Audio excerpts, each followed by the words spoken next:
Welcome, everyone, to episode 36. We are on a roll here with the incredible Joe Stevens from Law Firm Sites. How are you? I'm doing amazing. I'm excited to be here. I'm so best week ever. Best week ever. Honestly, we're 3 for 3. I don't know what I'm going to do tomorrow. Like, what are you doing tomorrow? Yeah, you're going to hang out with me. That's what you're going to do. I'm going to cancel everything I have. Sorry, we got Joe. Yep. Joe 100%. On the agenda. 100%. Tell everybody about yourself. Who you are, what do you do, and, everything fun. Yeah, I was like, how much time do we have? Yeah. So I'm Joe Stevens. I am the CEO and one of the owners of Law Firm Sites. My husband and I own the company together. I don't own it by myself. I'm going to have an episode with him. You should. He's my friend. You should. He's so much fun. You really, really should. I actually would love to. Yeah, he's amazing.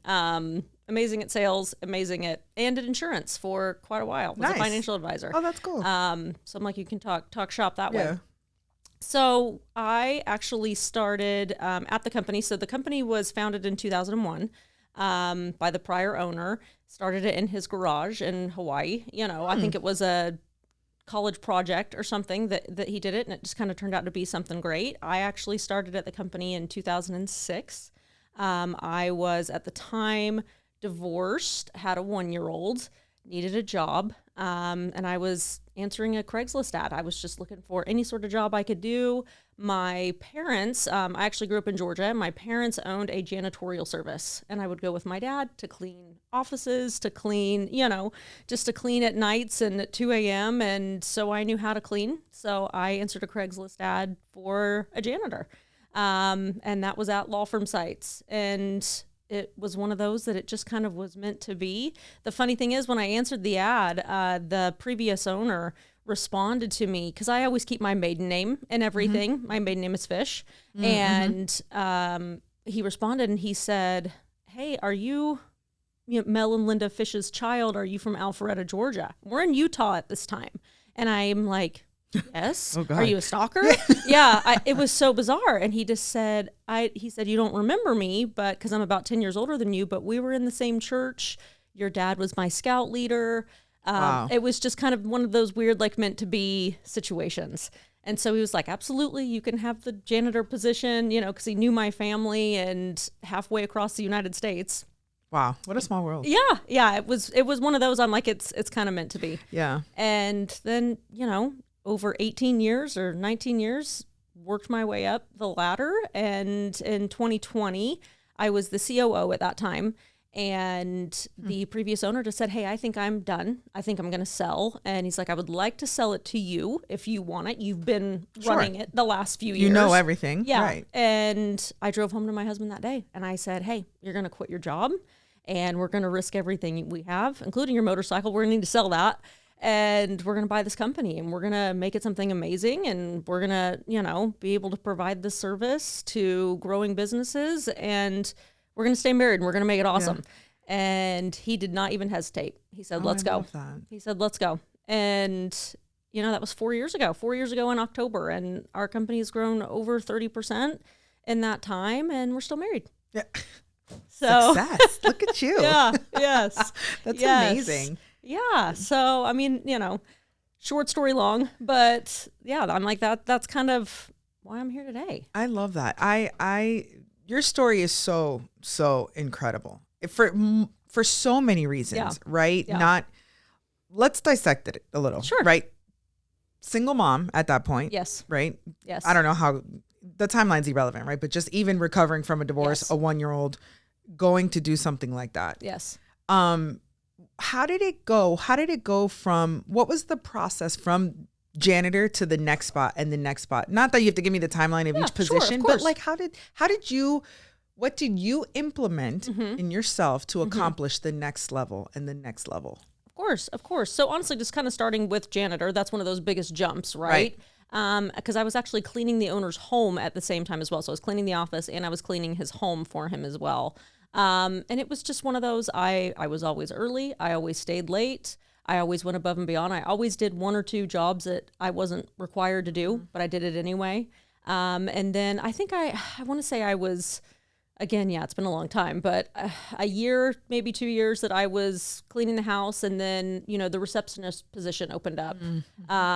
And he just came to me and he said, hey, do you want this position? He goes, it's answering phones, it's doing this. He's like, stuff I'm sure you can do, or that I can teach you to do. It pays you a little bit more money. You don't, need to be cleaning necessarily anymore. And he's like, you're somebody that I can count on, and that he really shows trusted up. you. Right. Yep. That shows up. Right. And so that's kind of how that transition happened. And it gets addicting, right? It gets addicting when you're like, hey, somebody believed in me, and I can do something really well, and something I didn't know that I could do. And so you get addicted to it. And so I kept working as hard as I could. Every time that there was any sort of new position kind of available or something coming up, I learned as much as I could. I soaked in as much as I could in every single spot. I would listen to, like, when we were in meetings and everything, about the questions that were being asked. And I just wanted to be able to answer them myself. So I did a lot of, YouTube University on things, figuring things out on my own. I actually went back to school and got my degree during that time, not for web design or web development, actually in psychology. But it was just one of those, it helped push me forward in each position of, hey, I can actually do this, I can. One of the things that I picked up about what you said too is it is a thing of the trust of doing more. Yes. Right? Like, yes. If you don't have the skills for maybe the job that you want, the tactical skills, there are still things that you can control and that you can do with what you do have and what you do know to show up and be responsible and gain people's trust, right? Because so much of everything in the corporate world is learned. It is. Like, it is. There are some people that can naturally run a business successfully, right? Because they have good decision-making skills, whatever. But at the end of the day, the things that can be controlled, it seems like you exercised that muscle very fast. Absolutely. It's, what you can control, and do it very, very well. Right. And the things that you can't control, learn how to control them. Yes. Yeah. Learn it. It sounds so simple. It does. But why is it so complicated? I don't know.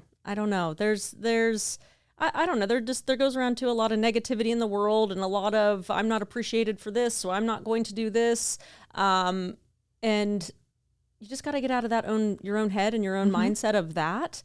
And it's like, when you're doing good things, when you're going above and beyond, it's going to pay off eventually in some form, whether if that's personally, whether if that's professionally, whatever it is, it's go above and beyond. Be amazing at the things that you can control, and then the things you can't, work on them, and or let them go if it's something you really can't control. You know what I mean? Don't harp on them. That is so, I love, obviously I'm fascinated with you, but you have a gift of just making things simple. Yeah.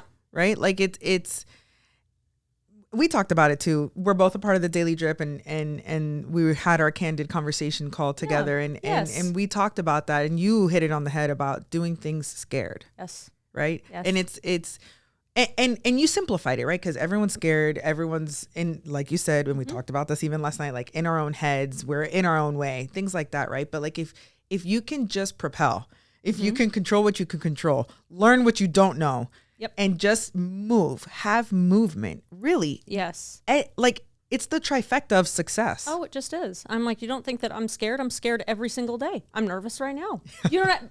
I'm like, you make it so easy and amazing, and I love being with you, but I'm just like, naturally for me, I want to introvert. I want to go inside myself a lot of the time. I've had to kind of push myself out. And so I just do most everything scared. And uncomfortable, and I know that there's growth in that. And I know that if I stay in my little comfort zone, that nothing is ever going to grow, nothing's ever going to happen. So it's like I push myself on the things that I know are going to be a positive outcome for me or help my personal growth, which then in turn just helps my success and my business growth. And if you think about your own story, right? If you look back, because most people don't have such a drastic jump. Sure. Right? Sure. Like it's remarkable. Sure. And if you look back at your own story, you can see, like, imagine if you would have stayed the Joe that answered that Craigslist ad and didn't do anything else. Yep. Where would you be? Yeah, I'd be cleaning toilets, And that's fine. And that's fine. And that's totally fine. But like, look what you would have missed. Right.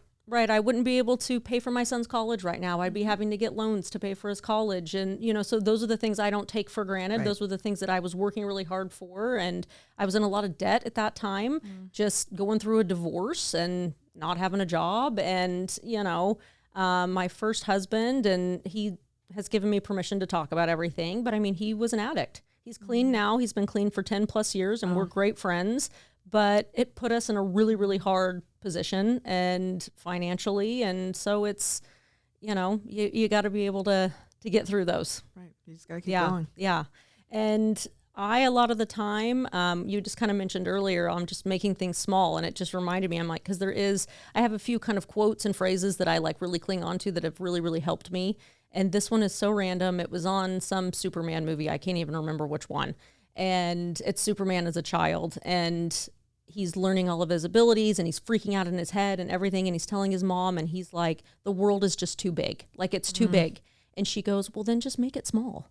I literally say that to myself all the time. Anytime that I think something is too big, anytime that I'm overwhelmed, I'm like, I can't do this. And I'm like, just make it small. Just make it small, right? What's the first thing that I need to do? Okay, I'm going to do that. And that's what I'm going to focus on. I'm not going to focus on the big giant, you know, world of everything that I have to do. I'm just going to make it small and do one thing first. That's really good. Yeah, it's one of those. I told you I have a few that stay with me, and that one definitely stays with me. Well, and it makes sense that it stays with you because I think that's a gift that you have of even dissecting your own journey. And it's like, yeah, I mean, it was hard, but these are the things I did. Sure. That is a gift to simplicity in general is a gift, and especially in like communication and in dissecting of data and everything, information, really. Yes. That's so fascinating. Yes. So you work your way up. Yes. You take a risk with every time, right? But did you get pushback from, you know, I don't know the size of the company at the time, but did you deal with people like not respecting you because of like where you came from or? For sure. Okay. For sure. Yeah. That was something I've been not respected to because I was a woman, and this is we're dealing with male attorneys mainly, 90%, you know, older male attorneys. So yeah, not having the background, not having the initial experience, being a woman. So no, I've kind of dealt with all of that, and you know, within the company, with the employees and stuff, I've worked really, really hard on having good relationships with people and ensuring that people are taken care of. And so that I've been able to kind of, I guess I quiet the noise on the disrespect, and I don't put up with it or deal with it in a way that affects me. I just kind of move forward, and I'm like, hey, it's kind of your loss if you don't want to work with us, or if you don't kind of have that level of respect. You know, I have a lot of it too of like, I'll earn it. If for some reason I haven't earned it with you, then I'll earn it. But yeah, I mean, it's just one of those, I can't let too much of it affect me or bring me down or keep me from meeting my next goals, you know? So you just got to push through them. I'm so fascinated by you. I promise I'm not that cool. But you know, it's this game is so hard. It's so hard. It's so hard. So hard. And to wake up every day and do it again and do it again. And then to be able to maintain that outlook of and I'm not saying that you're not unbothered. Obviously, it eventually affects you, sure. right? But you you've also overcome other things in your life, so that helps. But it's just that ability, that muscle of just showing up as your best self when you're not feeling it. No. It is not like I couldn't even put it into words if somebody asked me. Yeah. Oh, I wake up every day and I put makeup on my face and I do my hair and I put on my best outfit and I put on heels and that's, you know, I'm not doing that for anyone else, but for myself, because I know if I do that, I'm going to have a better day. I'm going to feel better about myself internally. And not everybody functions that way, but for me, it was, I'm going to dress for the job that I want, not the one that I currently have. And I am overdressed for most occasions, and I don't view it as overdressed. A lot of people probably do. Well, here you fit in. Yeah.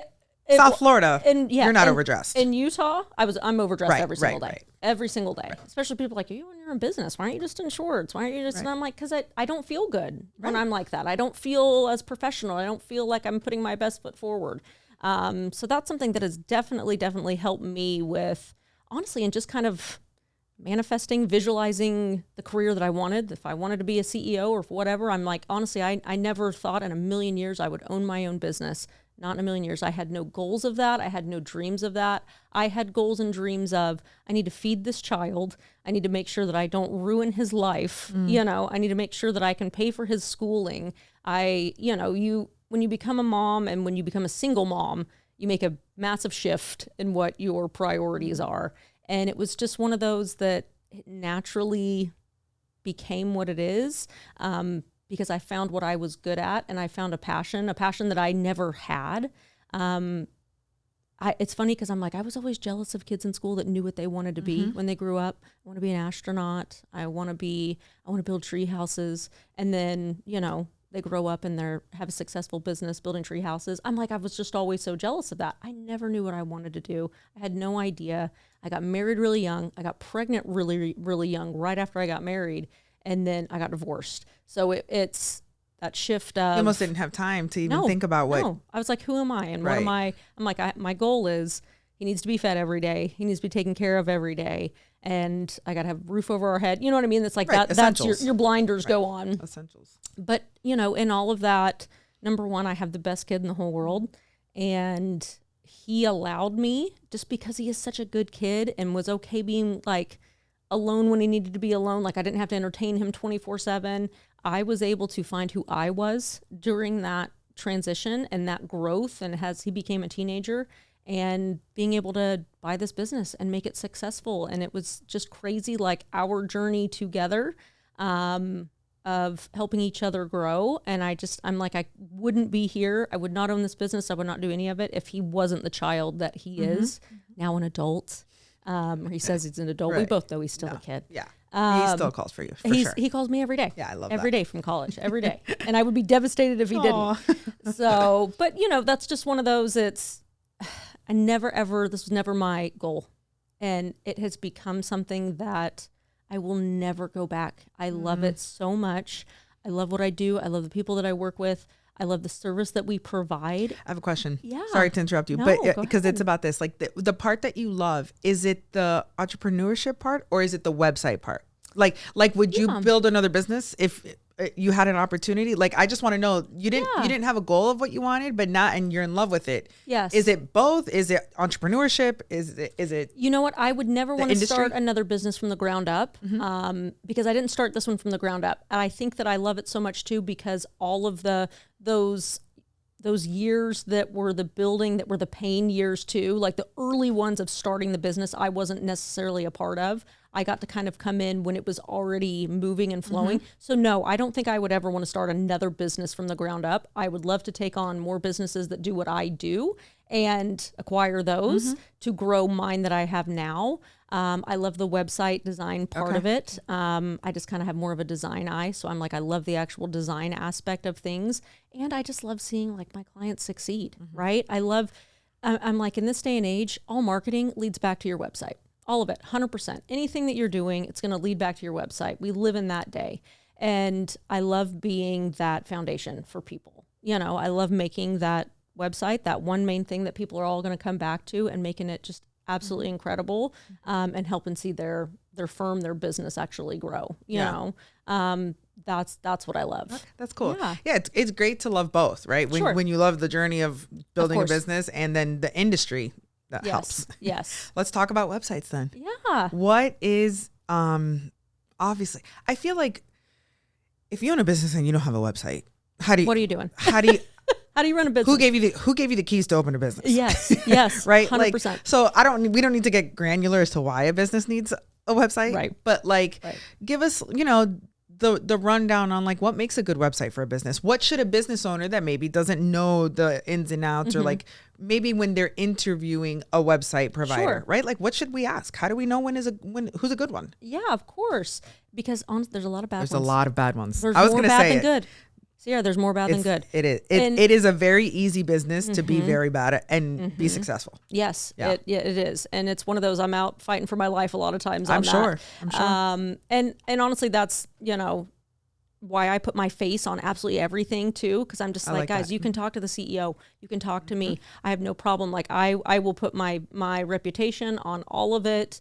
That's a thing. You know, I'm not going to hide behind employees. We're not going to hide behind anything because web developers don't have a great name. Right. So yes, main things you need on your website. Number one is your branding needs to be consistent. So whatever it is you decide that your branding is, make it consistent throughout all mediums. Okay. Your social media, everything else, your website. One of the single biggest things is making sure that it is mobile responsive. Most people these days, 60% are looking at your website on their phone. Not on the big computer, guys. Not on the big computer, guys. Not on the big computer. And that's such a big thing that I see. I have so many people that will come to me and it's like, hey, my website looks amazing. It looks great. It looks terrible on a mobile. So it just wasn't built to be mobile responsive. So websites these days, it can be mobile responsive. You don't have to have two different websites. Back in the day, you had to have a mobile site, a desktop. Make sure it's just mobile responsive and then it's showing up and then everything's actually functioning on it. I would avoid templated sites if at all possible. A lot of times those just don't help with your ranking. That kind of pulls down your ranking on Google. And so having more of a custom site, we only build our sites on WordPress. We kind of live and die by it. We've seen the best results with those. But we build completely custom and so I'm just kind of thinking, I'm like mobile first. That's something that I feel like I got to drive home to people constantly. Your branding, honestly making sure that your homepage is following a really good conversion funnel. So meaning, what's the journey? When people land on your site, whatever your potential clientele is, your customer that you want to land, what's the journey that you want them to take? Is it something that you want them to fill out a form? Do you want them to call you? Like what action do you want them to take? And then you need to build your homepage of your website, which is the most important page of your website, obviously, to follow that flow. For example, when people land on your site, the first thing that needs to be answered is, what is it that you do? What's your company do? What is it? That needs to be answered right away. If people can't see what it is that you do or what you're offering, if you're a lawyer, what kind of law do you practice? Right. Immediately, you're going to start to lose people. The further you go down the page, you lose more and more people as you get to each section of your website. So just ensuring that you're kind of answering some key questions. What is it that you do? You know, how would the person believe you? Do you have awards? Do you have accolades? Have you been in business for 25 years? You know, as they continue to go down the page, it's, you know, you want testimonials on there. Let your current clientele sell you. You know, nobody's going to sell your business better than your current clientele that just absolutely love you. So you just need to take them on a journey, whatever that journey is that's best for your business, but just be sure that you're kind of answering some key questions that people are, when you're online, you're searching for anything. What are those questions that they're asking? Be sure to kind of answer them on your homepage. So I think that would be the biggest things. Yeah, that's obviously you're in that space, but like what is the, I had this conversation. My thoughts are out loud. Yeah. Let me use my words. Same. Like, let me rein it in. Right. Yeah. Right. What I'm the relationship of a website and social media, right? Platforms like Instagram, LinkedIn, right? Yes. Want to keep people on their platforms, Of course. right? How do we get people from those platforms to our websites? Like what is the best method of driving the traffic to our website? Because I feel as a user, when I think about it, I'm like, okay, if I'm on the big computer, if I'm sitting at my desk, I'll look up a website. Of course. If I'm on my phone, I'll look them up on Instagram first. Oh, okay. And then I'm just like, well, let me see if they're active. Yeah. On IG. Oh, and that says a lot, right? About a business. Isn't right? It shows credibility to me. Yes. I feel even if it's not good active, like here. It doesn't have to be like aesthetic. Most law firms aren't great at their social media, but they're still, to me, it's like, hey, they're active enough, they care enough about their business that they're posting. For me, it's, I want to see if they have one. Yes. Like, I agree. It doesn't have to be great. Just, you know. Are you active on Are it? you active? Right. And if your last post was like 2019. Yep. Yes. That bothers me. Yep. Is it all stock images? Is it real people? Right. Is it? Yeah. Right. So I'm wondering on, like, as a new business owner, you know, you got to do it all. Of course. We wear a lot of hats. Right. How do you get people to your website? Yeah. Like, what is the funnel, or what is it that you called? Conversion funnel. Yeah, That's conversion what it's funnel. Yeah, like does that apply for social media too? You know what? I feel like I'm not a massive expert on social media. I don't do our own social media. I don't sell social media. That's one thing that I have avoided at all costs. Yeah. A service that I didn't want to provide. difficult. It is It's extremely difficult. And to me, it's a separate beast. It is. Right? It is. You know, somebody that's good at websites and good at SEO is not necessarily good at social media. They are not all the same, right? And I think for a while, it was sold as the same. Oh, it absolutely was. There, it still is to a lot of companies. Hey, we can do everything for you all in one. And I'm like, guys, we're not going to Cheesecake Factory and they have the menu is the size of a textbook. And you know, there's going to be some good stuff in there. Okay, the cheesecake's going to be good.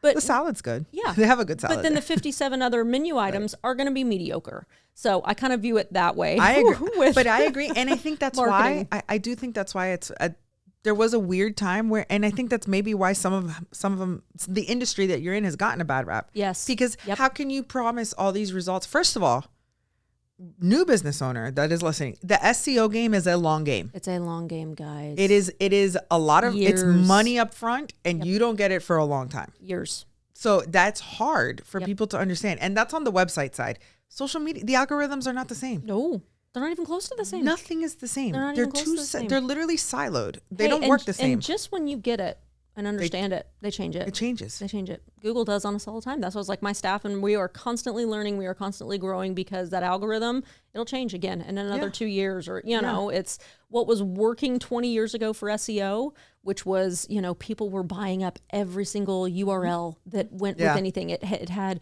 personal injury attorney Miami in it. They were buying hundreds and thousands of those and pointing it. That worked 20 years ago. Now that does not work at all, at all. You get one domain, and it doesn't matter how many you own, that you're pointing at that same website. Google doesn't care. You get nothing extra for that. So that's just, it's like one example of everything that has changed over the years, you know, with Google. Google has definitely made a massive shift of, number one, we do not care about your business ranking. We care about what the end user is looking for and if what your business has to offer is relevant. That's how you're going to come up on the search. They want to make sure that the user is getting what they need, not that just whoever is paying the most or has the most keywords stuffed on their website is popping up, right? Like, because it goes to Google's credibility, right? Like we want to provide you, the end user, with the best possible businesses in your area. You know, the best possible lawyers. And the answer to your question. Exactly. If you're asking for a personal injury slip and fall, yes, then why do you get the personal injury car accident guy? 100%. Like 100%. Obviously, they can do the same. But if I'm specifically asking for one thing, I should get that. Exactly. You should get it. And you should get the best option in your area. Right, that's interesting. You know, and a lot of it, too, has to do with your Google My Business profile and your reviews that are on there. Let's say that you're kind of neck and neck with another firm that's down the street that does the same thing, you know, personal injury dog bite. And that firm down the street has 400 plus 5-star reviews, and your firm has 50 5-star reviews. Guess which one's going to show up first on Google? It will be the one with more positive reviews, because Google's like, this is a real business. This is a trusted business. Clients trust it. So, you know, this is something that I have been stressing to my clients over the last year. And honestly, anybody that will listen that owns a business, I'm like, listen, guys, you need as many 5-star reviews as possible on Google. It is so important these days. It is so important for your SEO, and it's just so important for your online reputation. Google is bumping people up and showing them above anybody else when they have more 5-star reviews. Are the words in the review searchable? Yes. So, like, for example, for me, right? Like, which I do sell insurance for manufacturing. If someone says, you know, like, the bunker helped me with my product liability. Yeah. When someone is looking product liability, Davie, Florida, those words in that review contribute to telling Google. They do. Wow. They do. So when I actually ask my clients to leave me a review, you know, personally, I was like, that's usually how you can get the really best 5-star review too, is if you go to personally and say, hey, I'm trying to grow my online presence. Would you mind leaving me a honest review? I never ask for a positive one. I say, hey, would you mind leaving me an honest review of your experience with my company? And I'm also just say, if you could be as descriptive as possible, say we built a website for you, exactly the services that we provided, because then that also helps me with my SEO. So yes, when people are actually leaving in there, hey, so-and-so was the best, dog bite attorney that I've dealt with, blah, blah, blah. Like you put in those little snippets, it absolutely helps that company and their ranking. So that's super powerful. Yes. Because if you don't want a certain type of business or you're trying to grow your reputation in a niche, right? Yep. It'd be beneficial to have those clients mention that, right? Like I'm a real estate attorney and my website is phenomenal. I'm a real estate and to push the real estate. That's actually really interesting. I don't know that that's new to me. So I don't know that that's going to change how I leave reviews. Yes. Because exactly. And that's it. I try to share that with other people too. Cause I'm like, hey, when you're leaving a review for a company that you really loved and enjoyed and you want to see them do better, describe exactly what you got from them. Honestly, nothing grinds my gears more, even if it's 5 stars, than a review with no words. Come on. Come on. You're like, just something in there. They were great to work with. Throw something. Right. Great customer service, responsive, anything. Anything. Yeah. How hard is it? Yeah. It's not. It's really not. And I don't know if it's because I'm in this seat as a business owner now. I've never been that person. Yeah. And as a business owner, I never now leave bad reviews. I have left 1 negative review in my life. Yep. And it was for my doctor's office. Yep. Because I could literally, the staff was just horrendous. Yeah. You couldn't get an appointment. They couldn't pick up a phone. Like, I mean, you're a doctor's office. Yes. And I had specified, I love this doctor. Yeah. He's the best doctor I've ever been to, but the staff does not match the quality. It's the worst. It's the only one. And I left that review literally probably 11 years ago. Right. And so I'm like, I don't do that anymore, but I was. Well, it's like as business owners, we know how detrimental they are. Well, now I understand. Of course, I understand. I wholeheartedly understand. So yes, it's one of those. Where's the line? Right. It's also detrimental to do bad business. Of course. So it's like, it's a fine line. It's a very fine line. So I'm kind of like you with that too. I'm just like, I'm not loose with it. With 1-star reviews. It's like, hey, if I've had a really bad experience, I'm going to leave a 1-star review. I mean, we had countertops put in our home in Utah not long ago, and the countertop people, when they took out our countertops, disconnected the water to our sink, didn't shut the water all the way off. I went out of town for 4 days for my son's birthday, came back and all flooded into our basement. And they denied actually unhooking the water to our sink. So they got a 1-star review. They deserve it. So I'm like, hey, there are those situations where I'm like, listen, I don't want this to happen to another homeowner. Correct. Beware. Right. Saying, oh, my food was cold at this local no. Yeah, no, that's unacceptable. Too much. That's too Correct. much. That's too much. Well, I agree with that. And, I got to get back to it because for a while I did a thing on like myself here just internally where I would like leave a small business a review. Yes. Like obviously a positive review. Yes. Like it was on my calendar. I got to go back to that because it really does matter. And because people also, happy people don't want to go leave reviews necessarily. Like that's not their first thought is. It's always when it's bad. It's when it's bad. So you have to, as a business owner and stuff too, you have to ask. Yeah. Hey, I never ask either. I had to get into the habit of it, and with my employees as well. And it's like we had so many happy clients, and I'm like, guys, we need to boost up our Google reviews. And so I just put out like a company-wide bonus too. I'm like, hey, anybody that gets a real 5-star review from a client on their experience gets a $100 Amazon gift card. Right. And that just gives a little incentive to your employees to actually go get them, to go ask. Because a lot of times people don't want to ask. They don't want to go ask. Even if you know you did a good job. Yes, exactly. Well, because, my employees will send me emails and the client's so happy and whatever. And I was like, hey, ask them to leave a 5-star review. And they're like, oh, I don't want to like put them out. I don't want to. And I'm like, I promise it's okay. People are happy to do things when you ask. Yeah. And it's so weird. And when we had an Allstate agency, that's how we started in insurance. And one of the things that they asked us, which we're still terrible at it too, for like learning how to ask for referrals. Yes. And it was like, when you have your client on a high, that's when you ask them. That's when you ask them. And 75% of them will say yes and help you. Absolutely. It's so weird, but it is uncomfortable to ask for. Yes. It is. Yeah. So, had to get just a little push, a little Amazon gift card push. Yeah. And it worked. And honestly, the second that you can get your reviews into the like triple figures there, like you get over 100, that's when it starts to really make a difference for you on Google too. So. What about Yelp? Does that matter anymore? Is Yelp dead? Or is it, I feel like Yelp is just for restaurants anyways. It should just be for restaurants, number one. Yelp's system, I mean, I don't want to go too deep and talk too terrible on Yelp, but I am not a Yelp lover whatsoever. They have a system. Their algorithm is even real reviews, they will push down and hide. And keep negative ones up, and I've then heard. call you constantly and say, hey, I'm happy to put those positive ones up if you pay us. If you pay. Yep. I have a friend that owns a business in Maryland, and it's a coffee shop ice cream. And I think in the restaurant world, it matters more.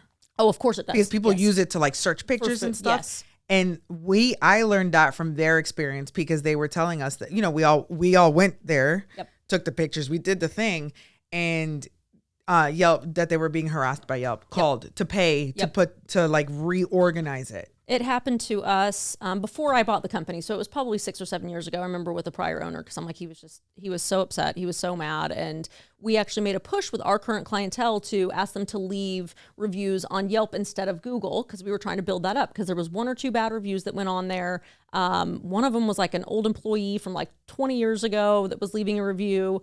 So we made a push to kind of bump up the Yelp reviews with real clients, and Yelp hid every single one of those positive ones, and then reached out and said, we're happy to put those up for you if you want to get on a $5,000 a month plan with us. Sure. And from that moment on, we were like, no, we're good. Yeah. We'll just deal with that bad. Yeah. And we'll just grow from there. We're just going to focus on Google. Yeah. It was just one of those, I'm like, if this is the kind of business that you're running, I'm not going to put any money or effort into that. That's good too, for, to focus on Google and put all your focus on Google. Google's what's mad. That's what matters. What about bad reviews? Let's talk about that. Yes. So they happen. They happen, guys. What do? First off, you respond always. Don't ignore, especially if they're Google ones. You need to respond, because you can respond to every single review. First off, you should respond to every single review, positive and negative. Right. That helps you too with Google. Google shows you really care about your client and wanting to fix if there's a problem. They love that. You get extra kind of points for that. But negative especially, I have definitely found, and with Google, never, ever, ever be defensive. Even if you're right and your business is right, you just need to take that stance of, we're happy to talk with you further. We're going to reach out to help solve the problem, whatever it is. Don't be defensive. Don't say this client was the worst in the whole world. Don't start fighting. No, don't start fighting. It just makes you look bad, and it makes you look like you really are the problem. But don't ignore them either. So it's, put a very vanilla response on there. And do what you can, and it shows Google that, hey, we do care. We want to solve the problem. I feel like as a consumer, if I saw a business that has like 400 5-star reviews, I would think to myself, that's weird. Like I'm almost more inclined to do business with someone that has like a 4.9, 4.8, because when also people don't realize that like leaving generic bad reviews, it's also so I'm fascinated by it. Maybe I just have too much time to kill, but whenever I'm like looking at reviews of businesses that I'm thinking of engaging in, and you can click on the person, and you can see the review, all the reviews they've left for other companies, and it's people that only leave bad ones. That's it. Or they just made a profile with no picture 4 days ago. It's to leave this. Right. Yes. So it's almost like I always look for the response of the business. Yep. Because it is a way of like, and because I'm in business. Sure. Every customer is not happy. No, of course not. It's impossible to make, number one, unhappy people happy. Correct. There are unhappy people that just exist in the world, and I could be like, hey, I'm going to refund you $1 million, and they'd be like, why isn't it 7? You know what I mean? Even though they only paid you $100,000. Even though they paid me $5,000. I'm just like, those people 100%. exist in this world. 100%. But then also, yes, you cannot make everybody happy, and not every person is a good fit and a good fit for your business. It's like you just kind of try to handle it the best that you can, but just not being defensive, I think, is the biggest thing. I'm always fascinated, because I'm just like, I have yet to see like someone that leaves like a bad review and I click on it and they're like reasonable in all their reviews. Right. Like, okay, then if they have like 10 reviews left and 7 are good and 2 to 3 are bad, I'm like, all right, this person seems reasonable. Right. They have good experiences somewhere. Of course. That is, okay. So respond to the reviews, good or bad. Good or necessary. bad. Yes. Important to get people to leave reviews with keywords. Yes. That would be critical if possible. If possible.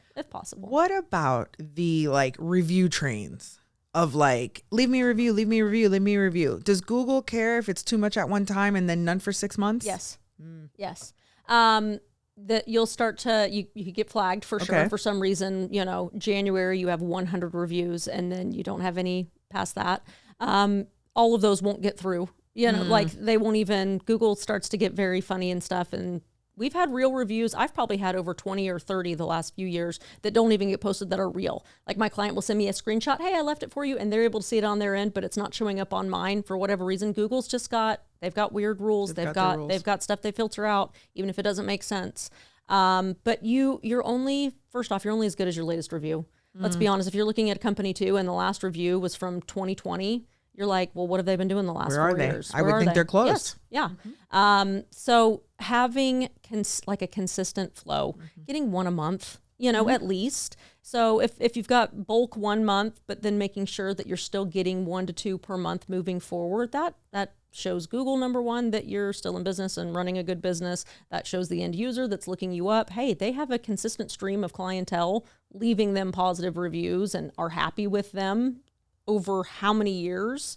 So that's one of those, you're only as good as your latest review. I agree. I agree. It's fascinating too, because even in my line of business, and I do some speaking and mainly what I speak about to insurance agents is about like branding and like making yourself appear larger than you are. Like this whole idea of the internet really can hold the story that you tell of yourself. Yep. Really? Okay. Like, yep. I mean, people are fascinated when I tell them like I have 3 staff, because they're just, my online presence is large. Sure. But like all of it is combined, right? Yes. It's multifaceted. It's your website being good and up to date and working, right? Yes. Like clean up the links. Yeah. Like if you're hyperlinking, make sure your contact form works. Yeah. If you're hyperlinking stuff, how often should people review that stuff? Like the details of the website? At least once a month. You know, because here's the thing too. Websites, you know, if you're using WordPress, plugins will go out of date. Like there's things that are out of your control, or you don't totally know. Code doesn't get up to date. If a server goes down and then, you know, it doesn't render correctly back, absolutely should be checking your website. The most important things on your website once a month. If it's your contact form, can you imagine? I'm like, we've had so many people that come to us and it's like, my web developer wasn't checking this. My contact form hasn't been working in weeks. I was wondering why I wasn't getting any contact form submissions, and it just is not working. It's going to an old email that we're not even using anymore. Yeah. So spend some time on your site, clicking. I'm like, around. Hey, once a month, if you're changing your air filter in your furnace or something, if there's something that you're doing once a month, add that onto it. Get on your phone, get on your computer for 5 minutes. Test that your navigation links are working. Test your contact form. Click the phone number. Make sure it's popping up and actually ringing, you know, when you click on it. Just those simple things. And then if it's not, you know, reach out to me to get it fixed. Joe's the one. I think it's the website. It's the Google reviews. It's the social media, the LinkedIn. You know, it is so, even for myself, recently I thought to myself, I feel like I need to map it out. Yeah. And I feel like I need to, it has to be on my calendar, like once a quarter. Yep. It's because randomly I was playing around with YouTube yesterday, because Susan Winograd was here on Tuesday, and she was telling me about her YouTube. She's been on YouTube for 6+ years, and that YouTube is her best platform, and she gets like engagement on her videos, and she gets business that says, I saw your video on YouTube, like, and that she's going to double down on it and all that stuff. And I said, man, I really haven't looked into like my stats on YouTube. Like I don't know, I'm doing it, but not with a plan. Sure. And so like same thing with my Google Analytics. Yeah. I don't look at that ever. Right. It's like I forget. Yeah. So I was like, I think I got to put it on a schedule. Yes. You know, like at least once a quarter, sit down and pull on. I should probably do it more often, but like pull my metrics. Yes. And see 100%. Like what's growing, what's working, what blog article did best. Yes. What, you know, all of that stuff. Yep. You absolutely should. It's, you know, it's just consistency is key. Right. And being consistent with things and knowing what's working and what's not working. Right. You know, I don't put a ton of, you know, like heart and everything into our social media. I should do better. I need to hire somebody, honestly, to manage all of it. So I don't know what's going on with all of that, because that's not where the majority of my business comes from. But also it's one of those, I know how important that it is, so it shouldn't just be out of sight, out of mind. It's like my redheaded stepchild I don't want to look at or deal with.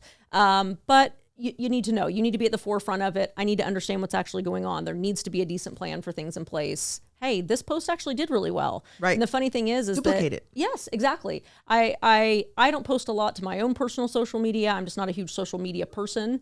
I did a post not long ago. I actually popped up on my LinkedIn. It was like, congratulations on 18 years at law firm sites. And I was like, holy cow. Wow. I've been there for 18 years. And I was like, I'm going to do a post. Yeah. Look at me. I'm like, I'm going to, and so I did on my social media and put it through kind of everything and even my personal and did it with law firm sites, social media.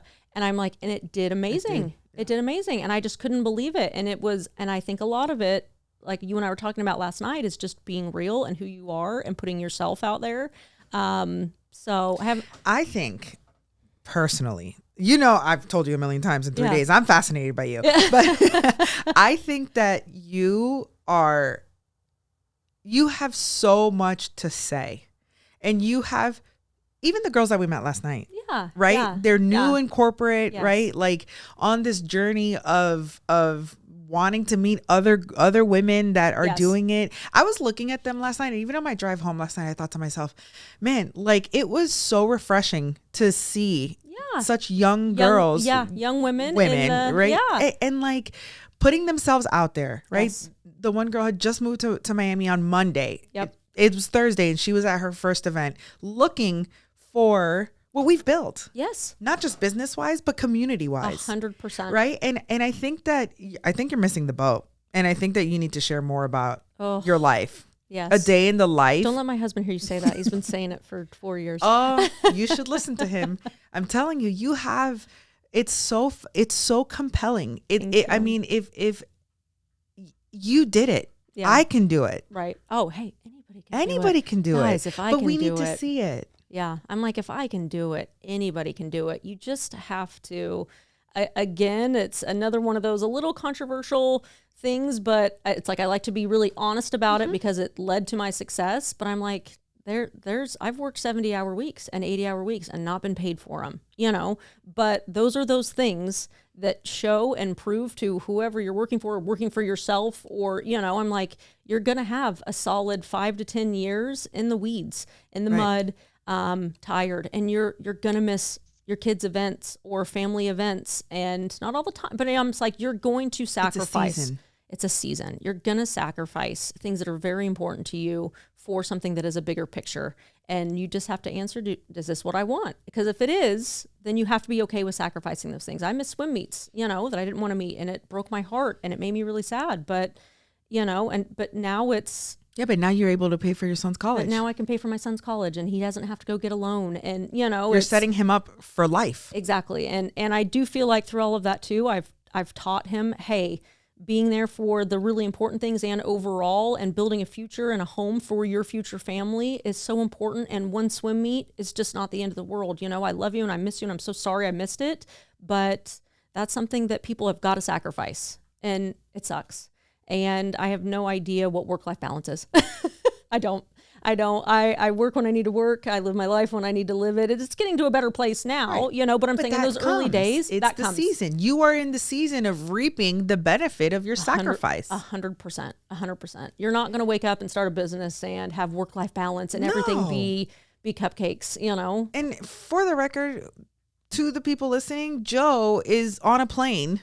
I am. A lot. So it's not just working from your couch on a computer. No. You're out of your home. Yeah. Which makes it even more grueling. Yes. Because you're not in your routine. You're not in the comfort of your own home, in your own bed. Sleepless nights in hotels. Yep.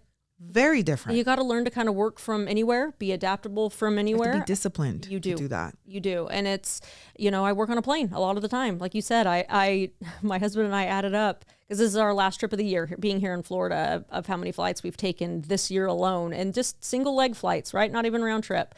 And our one home on the 20th will be our 50th flight this year. And I was like, oh, I'm tired. Yeah. I'm tired. But what's great is that I get to go home on November 20th to Utah, and I get to spend the entire rest of the year at home and with my son and for the holidays. And I get to do that because, and do it well too, right? Yes. Like that's the point. okay, you had a long year and you worked a lot and you were on a plane, but guess what? You get 40, almost 45 days of meaningful, impactful time, where the average person that maybe has a regular job or a regular business that's more present physically. Right. But are they sitting on the couch on their phone? Right. Exactly. Are they sitting, what are they doing? Exactly. Are they actually present? Are they still going to the swim meets to be on their phone? Right. It's perspective. Yes. Everything in life is perspective, but really the sacrifice, it's like you're still working hard but you're also in the season of reaping it, which is congratulations. It feels good. I love to see it. It feels good. I love to see it. I love to watch it. And I think that's why we need more of it, because for us that are still heavy on the sacrifice season, right? Like, I need to see what that looks like. Yeah. Yeah. And so that's just my pitch. And also I think you're hilarious. So there's that. I'm thoroughly entertained. I love it. I wanted to ask you about, just in general, which we've talked a lot about it, but like business advice. Okay. What is your best piece of business advice for someone that is overwhelmed with all the hats? Yes. Maybe doesn't have the resources of where to start, where to go. Yeah. What do you think? I think my biggest thing is, number one, if you don't own your own business yet, to be the hardest working one in the room, even when no one is looking. That's the biggest thing. So many people these days, it's like they want the accolades, they want the awards, they want the praise, they want the pat on the back. And to be that person that is working hard, even when you're not looking for that acknowledgement, that is what is going to push you to the next level. Because I assure you, as a boss now, I notice consistently. So I've been an employee way longer than I've been a boss, my whole life. And so I feel like being that person, people do notice, your bosses do notice, your managers do notice, and that's what will propel you in life for sure. As a business owner, treat your employees very, very well. That I have always told my employees that their families are first and their work is second. A job is a job. Your families are first. So if you need for whatever reason, but if I allow them to have their families first, always, for something important that they want to go to, I know that they're going to dedicate and treat their work just as well. So, if your kids have a Halloween parade that day and you need to come in at noon, then come in at noon, then we'll see you at noon. And the majority of my employees have been with us 5, 8, 15 years. And I think because of that, and it's deal with there's going to be ups and there's going to be downs, and probably more downs than ups, but we try to celebrate every single little tiny win. And that keeps us from really staying down. I don't let myself stay down for very long. If something happens, or if there's, something bad, or we're having a bad month, I don't wallow in it at all. I don't allow myself to wallow in it. I can credit my husband for that. Really, he has very, very much helped me with, hey, get up, we're good. Gotta keep going. Yeah. Our early years, and when we first took over the company, it was rough. It was rough. We didn't really have the transition we thought we were going to have, and sales kind of plummeted naturally, right? When you take over a company, the prior owner that I thought was going to kind of stay and help was gone. I mean, just left, gone. So, we've been in the dark times. We've had to, hey, I have $3,000 in our business checking and I have payroll due, and I've got to go get a 40%, $60,000 interest loan and to make payroll. We've been there. I've done it.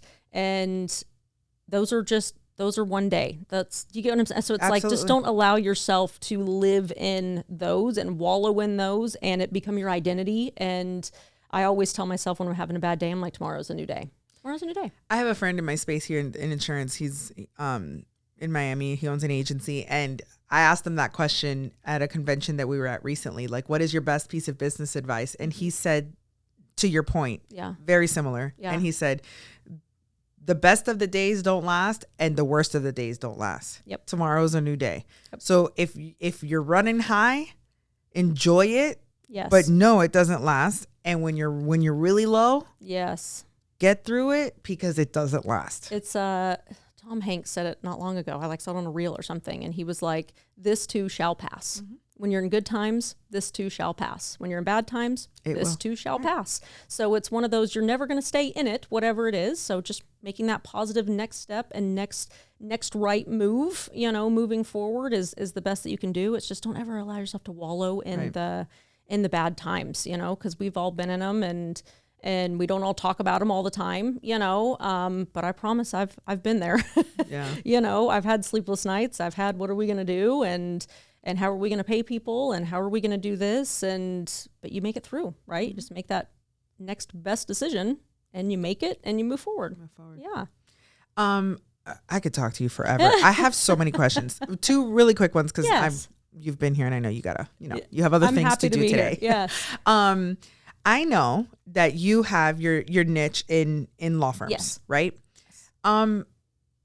Did the business already do law firms specifically? Mm-hmm. Okay. Mm-hmm. So how have you decided to stay committed to a niche? Like, and I know we talked about it a little bit last night, but I think that it's always a recent question in business of like, do I get a niche? Do I stay a generalist? Even in my field, like I'm not really in a niche, but I knew I didn't want to do any personal insurance, right? Because it would distract me from like adding value and doing what I like to do. Right. So I did that, right? But I'm not in a niche for like attorneys, manufacturing, like contractors, not that deep into it. Yes. Like, what is your advice as someone that owns a niche specific business? Sometimes do you think, man, I'm leaving so much business on the table, or is it, I'm really deep in this industry and I'm the expert? Like, can you talk about that scale of like, is it better to the wide net or go deep? Gosh, and I ask myself this question every year. It's so law firm sites started as law firm sites. It did branch out, and when I was there in the early days, we started another company that was called Only Websites. So that was kind of everything else that wasn't law, and we kind of came to realize and find out in those early days that law firm sites was more successful than Only Websites. It was basically funding all of the negative debt and everything that was coming in for Only Websites. So we've definitely tried to kind of branch out and do more into other areas, but it always is one of those, it's just, we kept falling right back into law firm sites of like, it was the most successful. And I think a lot of it has to do with lawyers. We work really well with lawyers. And it's a good niche too. It is. It's a very good niche. We love working with attorneys. They're very professional. And so not to say that we haven't. We kind of have tried to branch out. And here's the thing. We actually do. We build websites. We actually have quite a few insurance companies that we build for, financial advisors, things that are kind of naturally go with They're law. adjacent. Yes. Right. But I don't advertise it much. Right. It's more just, it has become a thing because of amazing clients that we already have that are referring us to. They'll be like, hey, do you do anything else? And I'm like, I actually do. I don't advertise it, but I actually do. And then it's just become what it is. And I've noticed that if I don't try to push it, if I don't try to be like, I'm going to start up a whole nother business and it's going to be this, every time that we've tried to do that it has failed. So I have just succumbed to, we can still do those things. I just don't need to hyper advertise it. Yeah, I think that's whenever I ask that question, that's usually the answer that I get. It's very similar of like saying you have a niche. And the thing is that your niche is in your name. Yes. Right. But like mine, for example, the bunker. Yes. I do commercial insurance and I say, these are the things I like to do. Right. And that I have really good programs for attorneys, manufacturing, contractors. Right. Like those are the 3 that we focus on. Yeah. But if, something comes to me, it's not that I can't do it. I just don't talk about it as much. Exactly. So I think that, I just wanted confirmation that I'm doing it right. Yeah, you are. Well, hey, and the thing is too, with your niche group, the one that is, makes you the most successful and that you make the most money on, it shows very well to them that you really know what you're talking about in that area, right? I'm kind of like, hey, we're good at what we do because this is the main thing we do, right? Yes, I can do those other ththings as a side thing, but law is what we do. And so that just shows, attorneys and everything too. It's like, hey, I want a web developer. First off, it's hard to trust any web developer these days, but one that I know has a personal face on things, is here in the United States. All they do is law, like that already gives you an edge and an advantage over your competitors. And for me, when I do business with people, I think to myself, okay, they talk about this. She's the expert at that, but this should be easier. So if they could conquer that, they could do it this, right? Like if you can make a website for an attorney that their websites are high traffic, they have to be engaged. Like it's a really big, important piece. Sure. Like for my dog grooming business, right? Like yes. Yep. It's a much easier feat. So if you can handle a complex website like that, like mine should be easy in my mind when I make those decisions of that. Right. Exactly. So all right, good. Checks, Ciara. You're doing it right. I told you a lot of these questions are for me. Yes. Yes. The last question. Yes. Your referral business, like the fact that you've grown your business by referrals. Mm-hmm. How do you start? Like talk about that, right? Because that's also scary. Because referrals there's seasons of that, right? They're not consistent. Absolutely. You also can't just sit and wait for the phone to ring. Right. So how does a business that's looking to gain more referrals, what has your experience been in getting more? How do you do it? Our kind of personal experience with it. So the previous owner, we were all of our leads that came in, all of our sales, everything was mostly from people coming to our website and like direct email marketing campaigns. Mm-hmm. We'd send out an email, hey, we redesigned your website. Can we send you the links? That was his kind of bread and butter, and how, we didn't really have faces so much. We didn't travel. We didn't meet with people. We all hid behind our computers. And when my husband and I bought the business, that was something that we wanted to change immediately. Mainly my husband, it was his idea. And he was just like, you've been running it and you're so passionate about it. Like your face needs to be on everything. You need to be in front of people. We need to show people that we are real human beings that care. So that was kind of the first step that we took. We also, when we bought the company in 2020, went through every single clientele that we had at that time. And we were like, because we didn't know, we knew how many clients we had. We didn't know like per state. So we laid out the whole thing. Mm-hmm. And then when we looked at it and we were like, 35% of our entire clientele is in the state of Florida. And it just like dung in our heads because we're in Utah. And we were like, we need to be in the state of Florida more. Mm-hmm. Like our faces need to be here. We need to be shaking hands. Right. We need to be going to lunches. We need to be human beings. Mm-hmm. So we made that shift immediately. And the funny thing is that at that time I got an email, a few days later from Lourdes Ferrer, who she was my client in 2018, and her and I just became really good friends. She's amazing. She's absolutely amazing. I had sent her an email and just said, hey, we bought the company, thank you for everything and being so amazing and encouraging me. And she was just so happy and so excited for us. And she just said, I've got so many people I want to introduce you to. And I want to introduce you to Miss Esquire and Risa Vargas and Trisha Whitfield.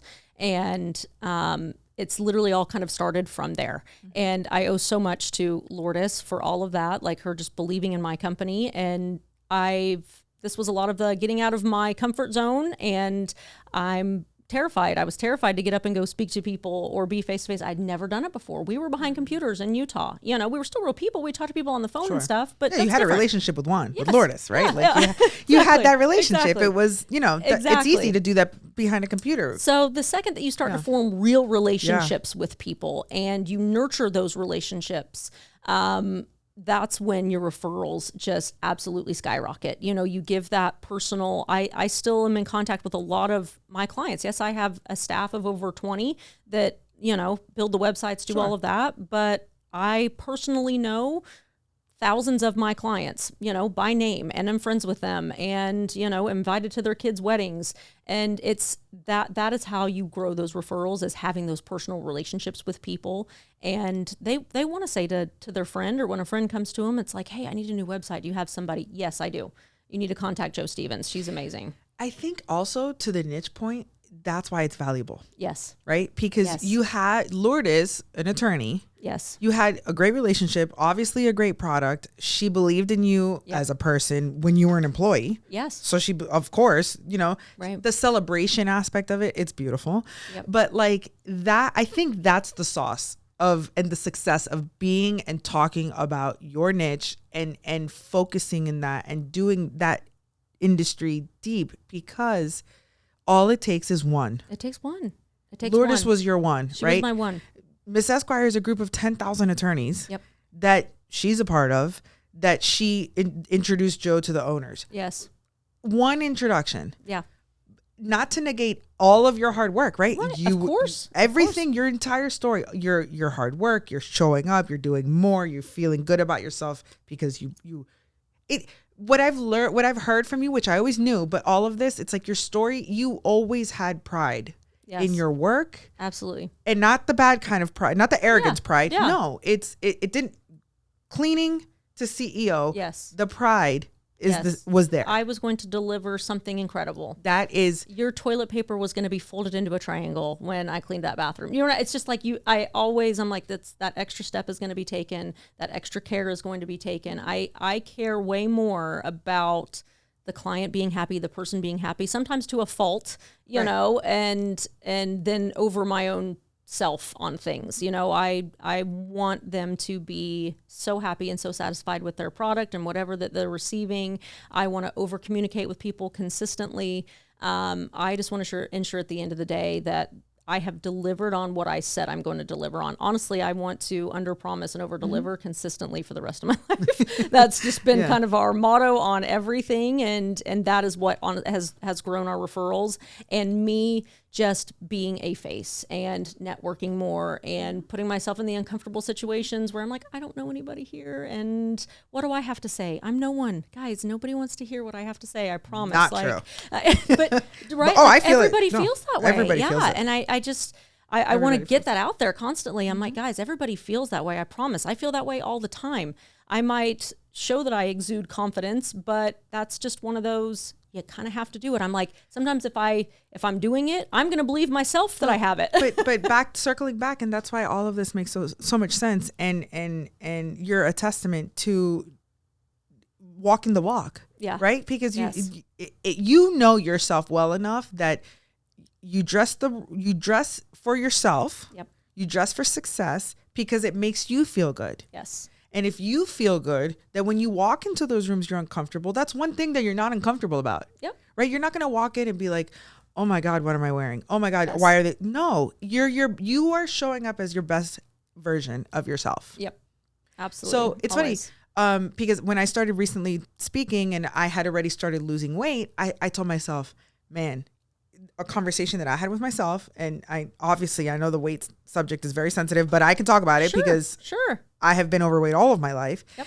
And I realized that I thought to myself, man, I am so happy that I had already started losing weight. I had lost 40 pounds because I think that if I hadn't, I think I would have said no. Yeah. Because I wouldn't want to be on a stage because I was so uncomfortable in my own skin. Yep. It's just those personal things we have to do for ourselves. So when I was preparing, in my mind, when I'm preparing for those presentations, my physical appearance I wasn't worried about, man, everyone's going to think I'm so fat. Right. It was another thing that I had to not stress about, not, because I was already feeling a little more confident. Yes. So, I mean, if you could do that on a day to day, but the thing is that you knew what it was for you, right? Like you knew. I did. I don't feel good if I don't dress good. Right.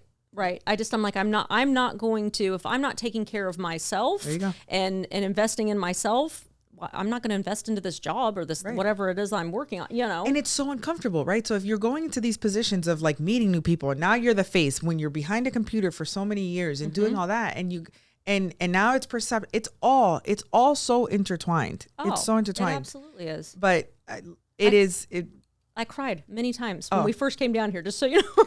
I had the anxiety. I'm like, I was like completely through the roof because we'd never really done it, right? I'm like, I can talk to people all day long on the phone. And it's intimidating. It's intimidating. It's extremely intimidating. And I'm like, and these are attorneys. They're so intelligent. And they're, what if they actually ask me a law question? Which, of course, then I'm getting into the most into my mind. Yes. You start to snowball down this hill of... but that's almost like, I'm so grateful I had my husband because he's like, you're okay, do it scared. I love that. And he's like, but do it. But do it. And I think that like the message is the one thing that like is preventing you from taking the next step. The fact that I 100% know that if I was 40 pounds heavier at that time that I got that opportunity, I would have said no. It would have ruined maybe not ruined, but delayed my professional growth. Of The course. concept of that is Yes. wild. It's wild. To think that my own uncomfort about myself physically would have ruined this journey that I'm on. Yes. Yeah. Yeah. That's It's no, wild. I'm like, I completely So get it. it's I like completely knowing relate. that, right? Yes. Like if you're aware of that, do something. Yes. Like really the message of this episode and your example is take pride in what you do. Yep. Professionally, personally, everything. Yep. And do it. And do it. You have to do. There's no growth in the comfort zone. No. You're comfortable there. That's fine.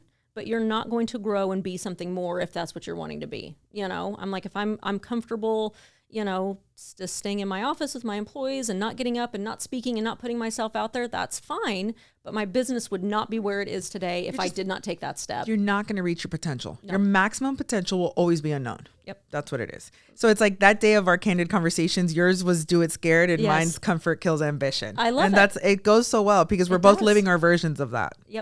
Yep. And so it's, just do it. Thank you. Thank you so much. Yes, this was thank such an you. incredible conversation. I always love talking to you anyways. And I needed a lot of this, you know, because it's, you know, I'm on that beginning. I think it's because I'm coming up on 5 years. Yeah. And I think personally, I thought I was going to be somewhere where I'm not. Yeah. Hey, same. I it's funny because I'm like, I feel like I should be farther along than I am. So, and it's taking a toll on me. Like I feel like, and everything you said today, I need to stop wallowing and start taking action. Yep. So thank you. Yes. Where can everybody find you? Everybody can find me at lawfirmsites.com, or you're welcome to email me directly. It's just J-O at lawfirmsites.com. And I'll put it all in the show notes too. Beautiful. So thank you so much. Thank you so much. Thank you for being here. Thank you for your friendship. And thanks for these last 3 days. It's been great. It's been awesome. It's been So awesome. fun.